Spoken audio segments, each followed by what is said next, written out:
আসসালামু আলাইকুম। এটিএন বাংলার গ্রামগঞ্জের খবরে সবাইকে স্বাগত জানাচ্ছি আমি ওয়াহিবা রাইয়ান।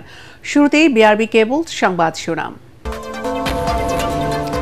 নির্বাচনের উপর মানুষের আস্থা ফেরানোই বড় চ্যালেঞ্জ বললেন সিইসি। বিগত নির্বাচন প্রক্রিয়ায় যুক্ত বিতর্কিত কর্মকর্তাদের ভোটের দায়িত্বে না রাখার আশ্বাস। দেশের প্রতিটি উপজেলায় মিনি স্টেডিয়াম নির্মাণ করা হবে জানালেন যুব ও ক্রীড়া উপদেষ্টা আসিফ মাহমুদ। এবং ৩৫ বছর পর হতে যাচ্ছে রাজশাহী বিশ্ববিদ্যালয় কেন্দ্রীয় ছাত্র সংসদের নির্বাচন, চলছে জোর প্রস্তুতি। ক্যাম্পাসের সাধারণ শিক্ষার্থীদের নেতৃত্ব চান ছাত্রছাত্রীরা। শুনছিলেন বিআরবি কেবল সংবাদ শিরোনাম, এখন বিস্তারিত। নির্বাচনের উপর জনগণের আস্থা ফেরানো এখন সবচেয়ে বড় চ্যালেঞ্জ বলে মনে করছেন প্রধান নির্বাচন কমিশনার এএমএম নাসির উদ্দিন। রংপুরে আঞ্চলিক নির্বাচন কর্মকর্তার কার্যালয়ে বিভাগের ৮ জেলার কর্মকর্তাদের সাথে মতবিনিময় সভায় তিনি একথা বলেন।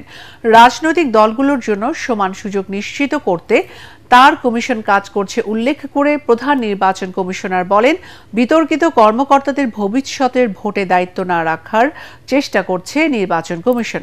রংপুর থেকে মাহবুবুল ইসলামের রিপোর্ট, জানাচ্ছেন জাহিদুল আলম। রংপুরে ৮ জেলা নির্বাচনী কর্মকর্তার সাথে মতবিনিময় সভা করেন প্রধান নির্বাচন কমিশনার এএমএম নাসির উদ্দিন। এ সময় তিনি বলেন, নির্বাচনের উপর মানুষের আস্থা ফেরানোই নির্বাচন কমিশনের সবচেয়ে বড় চ্যালেঞ্জ। জনগণের হারানো সেই আস্থা ফিরিয়ে এনে অবাধ, সুষ্ঠু ও নিরপেক্ষ নির্বাচন আয়োজন করতে বদ্ধপরিকর বর্তমান কমিশন। মানুষের আস্থাটা নষ্ট হয়ে গেছে টোটালি। এই মানুষকে দোষ দিয়ে লাভ নেই। মানুষ তো দেখেছে যে এখানে প্রপারলি কাজ করে নাই কেউ। সুতরাং এই যে একটা আস্থা ফিরিয়ে আনা, এটা একটা সবচেয়ে বড় চ্যালেঞ্জ হয়ে দাঁড়িয়েছে আমাদের জন্য। আসন্ন জাতীয় সংসদ নির্বাচনে সব দলের জন্য সমান সুযোগ তৈরিতে কমিশন কাজ করছে বলেও জানান তিনি। ফেয়ার ইলেকশন আমরা অ্যারেঞ্জ করব এবং আমাদের কাজ করবে তারা দেখবে যে আমরা একটা সুন্দর একটা ইকুয়াল লেভেল প্লেইং ফিল্ড যদি করি, সব প্লেয়ারদের জন্য যদি আমরা মাঠটা সমান করে দিতে পারি, তাহলে দেখবেন যে তারা অবশ্যই আগ্রহী হবে। নির্বাচন যত ঘনিয়ে আসবে আইন শৃঙ্খলা পরিস্থিতির উন্নতি হবে বলেও আশাবাদ ব্যক্ত করেন তিনি। বিগত নির্বাচন প্রক্রিয়ায় যেসব কর্মকর্তার ভূমিকা নিয়ে বিতর্ক ছিল, তাদের ভবিষ্যতের নির্বাচনে দায়িত্বে না রাখতে কমিশন সচেষ্ট রয়েছে বলেও জানান প্রধান নির্বাচন কমিশনার এএমএম নাসির উদ্দিন। যারা আগে এই ধরনের সাথে জড়িত ছিল তাদেরকে যথাসম্ভব ব্যবহার না করার বিষয়টি আমরা চিন্তা করছি। Bureau report, ATN Bangla. অতি স্বচ্ছ। দেশের প্রতিটি উপজেলায় মিনি স্টেডিয়াম নির্মাণ করা হবে বলে জানিয়েছেন যুব ও ক্রীড়া মন্ত্রণালয়ের উপদেষ্টা আসিফ মাহমুদ সজীব ভুইয়া। নাটোর শহরে কানাইখালী মিনি স্টেডিয়াম সহ দেশের 14টি মিনি স্টেডিয়ামের উদ্বোধনী অনুষ্ঠানে তিনি একথা জানান। ইতোমধ্যেই সারা দেশে 150টি স্টেডিয়ামের নির্মাণ কাজ শেষ হয়েছে বলেও জানান তিনি। অনুষ্ঠানে যুব ও ক্রীড়া মন্ত্রণালয়ের সচিব মাহবুবুল আলম ও নাটোরের জেলা প্রশাসক আসমা শাহিন সহ অন্যান্য কর্মকর্তারা উপস্থিত ছিলেন। বাংলাদেশের প্রত্যেকটি উপজেলায় স্টেডিয়াম নির্মাণ করবে যুব ক্রীড়া মন্ত্রণালয় এবং উপজেলা প্রশাসন সহ উপজেলায় যারা ক্রীড়া সংশ্লিষ্ট আছেন এবং উপজেলা ক্রীড়া সংস্থা সহকারে আরো সকল স্টেক হোল্ডারদের কাছে দায়িত্ব থাকবে যে আপনারা এই স্টেডিয়ামগুলোর যথোপযুক্ত ব্যবহার নিশ্চিত করবেন। এদিকে রাজশাহীতে স্থানীয় সরকার বিভাগের আওতাধীন সংস্থাসমূহের বাস্তবায়িত 12টি প্রকল্পের উদ্বোধন করেছেন স্থানীয় সরকার, পল্লী উন্নয়ন ও সমবায় মন্ত্রণালয় এবং যুব ও ক্রীড়া মন্ত্রণালয়ের উপদেষ্টা আসিফ মাহমুদ সজীব ভুইয়া। পরে রাজশাহী সার্কিট হাউসে বিভাগীয় ও জেলা পর্যায়ে সরকারি কর্মকর্তাদের সাথে মতবিনিময় সভা করেন তিনি।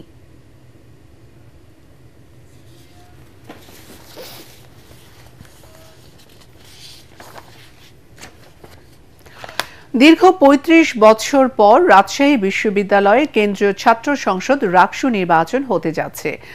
ভোটের পরিবেশ নিয়ে বিভিন্ন ছাত্র সংগঠনের মধ্যে মতবিরোধ থাকলেও প্রস্তুতি চলছে জোরে সোরে।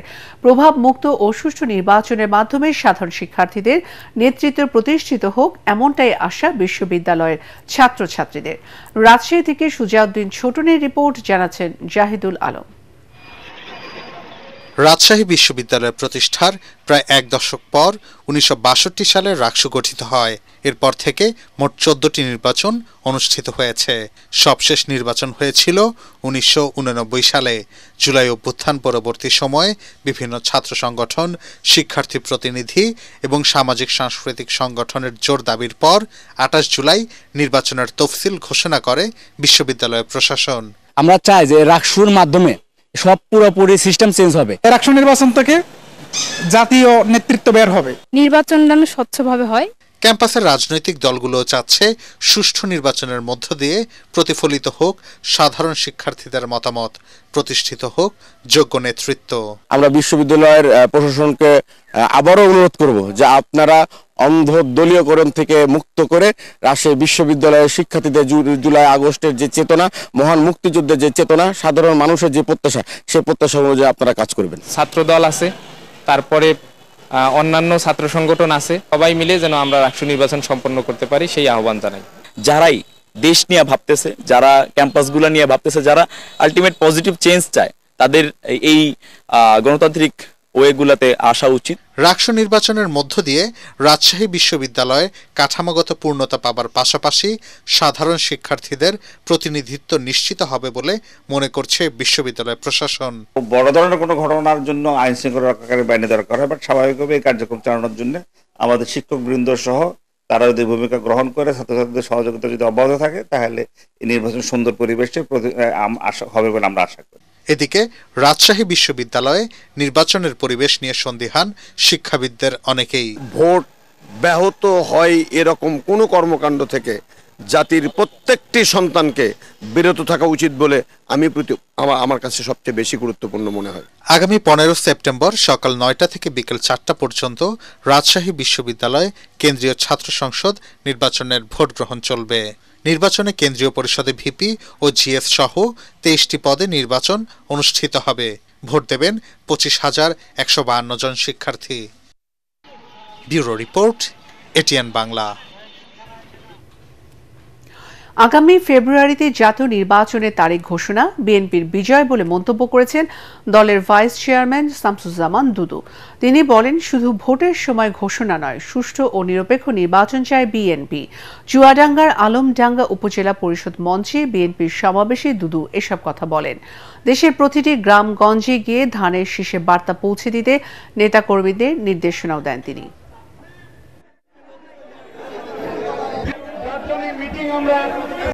আগামী যে নির্বাচন আসছে ফেব্রুয়ারি মাসে, সেখানে ধানের শীষ ছাড়া সারা বাংলাদেশে আর কিছু পাত্তা পাবে বলে আমার কাছে মনে হয়।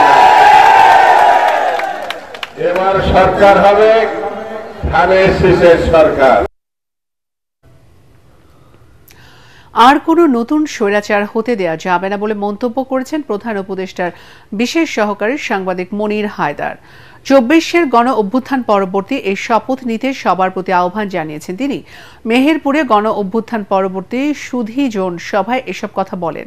গণতন্ত্রের নতুন অভিযাত্রার সন্ধিক্ষণে বাংলাদেশ উল্লেখ করে সবাইকে একসাথে কাজ করার আহ্বানও জানান তিনি। জেলা প্রশাসনের আয়োজনে এ সময় উপস্থিত ছিলেন জেলা প্রশাসক সিফাত মেহনাজ, অতিরিক্ত পুলিশ সুপার জামিনুর রহমান খান এবং সভায় জেলার রাজনৈতিক নেতৃবৃন্দ, ব্যবসায়ী, শ্রমিক নেতৃবৃন্দ ও বিভিন্ন সমাজের সংগঠনের প্রতিনিধিরা। আগামীতে ক্ষমতায় যে যারাই ফ্যাসিস্ট ও স্বৈরাচারী আচরণ করবে তাদের পরিণতিও শেখ হাসিনার মতোই হবে বলে মন্তব্য করেছেন বাংলাদেশ ফেডারেল সাংবাদিক ইউনিয়ন BFUJ-এর ভারপ্রাপ্ত সভাপতি ওবায়দুর রহমান শাহিন। দিনাজপুর প্রেস ক্লাব মিলনায়তনে ফ্যাসিবাদী দুঃশাসনের অবসানে জুলাই ছাত্র জনতার অভ্যুত্থানে সাংবাদিকদের ভূমিকা শীর্ষক আলোচনা সভা ও শহীদ পরিবারের সম্মাননা অনুষ্ঠানে তিনি এ মন্তব্য করেন। BFUJ-এর সহকারী মহাসচিব ডক্টর সাদিকুল ইসলাম স্বপন ও দপ্তর সম্পাদক আবু বকর ও ঢাকা সাংবাদিক ইউনিয়নের সাধারণ সম্পাদক খুরশিদ আলম সহ জেলার সাংবাদিকরা এ সময় উপস্থিত ছিলেন। কমতে শুরু করেছে রাঙ্গামাটির কাপ্তাই লেকের পানির উচ্চতা। কাপ্তাই পিডিবির ম্যানেজার প্রকৌশলী মাহমুদ হাসান জানান, বৃষ্টি ও পাহাড়ি ঢল কমে আসায় পানি বিদ্যুৎ উৎপাদন কেন্দ্রের স্পিলওয়ের 16টি জলকপাট দিয়ে সকাল 11টা থেকে 3 ফুটের পরিবর্তে 2.5 ফুট করে পানি ছাড়া হচ্ছে। তবে কাপ্তাই লেক তীরবর্তী এলাকা ও পাহাড়ের নিম্নাঞ্চল এখনও জলমগ্ন আছে। তৃতীয় দিনের মতো বন্ধ রয়েছে বান্দরবান রাঙ্গামাটি সড়কের চন্দ্রঘোনা ফেরি চলাচল।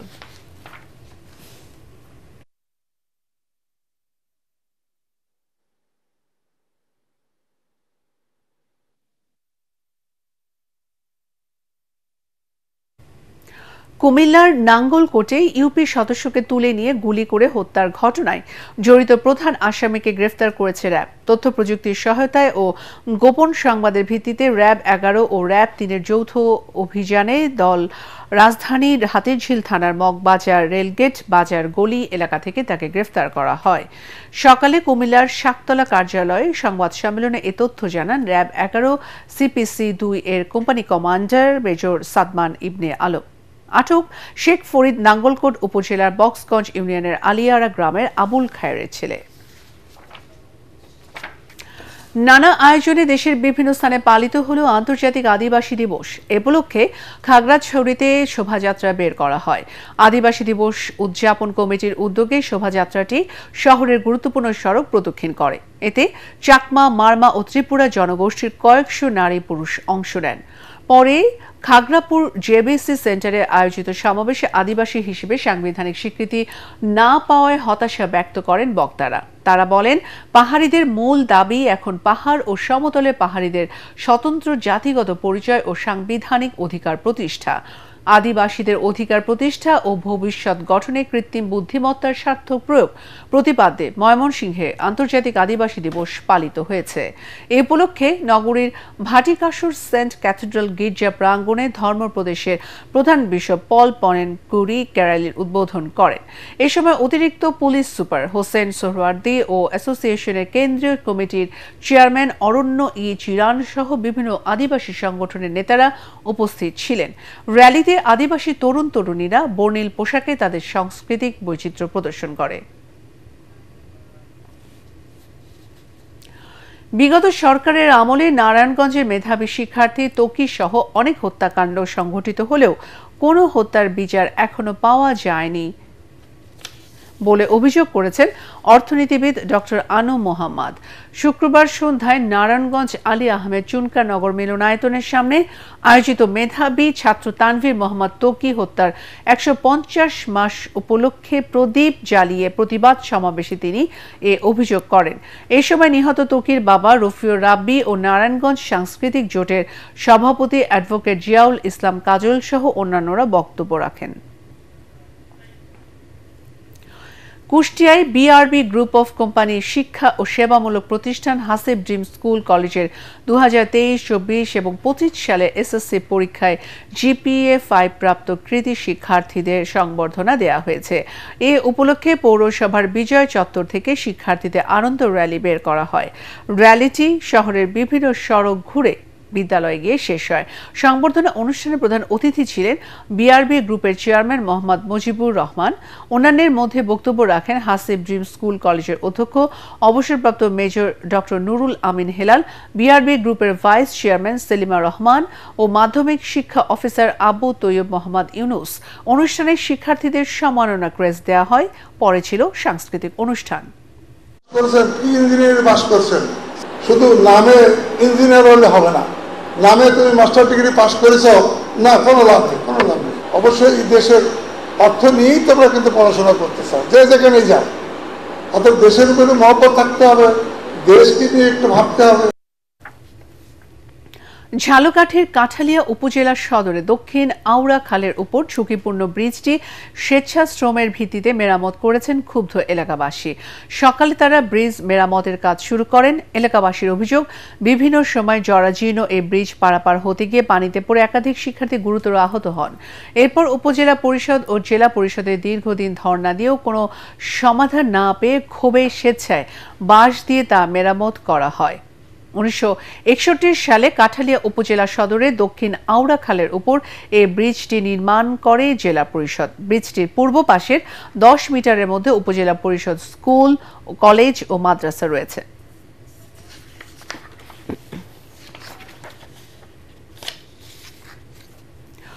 পরবর্তী সংবাদ দেখার আমন্ত্রণ জানিয়ে এখনকার মতো শেষ করছি। এটিএন বাংলার সংবাদ ইউটিউবে দেখতে ব্রাউজ করুন youtube/ATN Bangla News। ধন্যবাদ।